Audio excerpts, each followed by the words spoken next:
দুদকে হাজির হতে দুর্নীতি দমন কমিশনের কাছে সময় চেয়েছেন পুলিশের সাবেক মহাপরিদর্শক আইজিপি বেনজির আহমেদ। বুধবার রাজধানীর সেগুনবাগিচায় দুদকের কার্যালয়ে বেনজিরের পক্ষে তার আইনজীবী 15 দিনের সময় চেয়েছেন।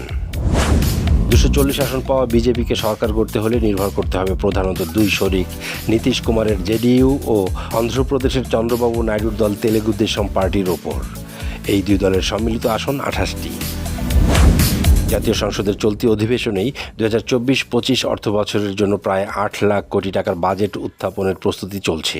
এটি হবে বর্তমানে অর্থমন্ত্রীর দায়িত্বে থাকা সাবেক পররাষ্ট্রমন্ত্রী আবুল হাসান মাহমুদ আলীর প্রথম বাজেট।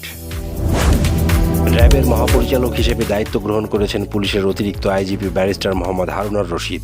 এর ফলে তিনি বাহিনীটির 10ম ডিজি হিসেবে এম খুরশিদ হোসেনের স্থলাভিষিক্ত হলেন। ভারতের ইতিহাসে দ্বিতীয় ব্যক্তি হিসেবে টানা তৃতীয়বার প্রধানমন্ত্রীর শপথ নিতে যাচ্ছেন নরেন্দ্র মোদী।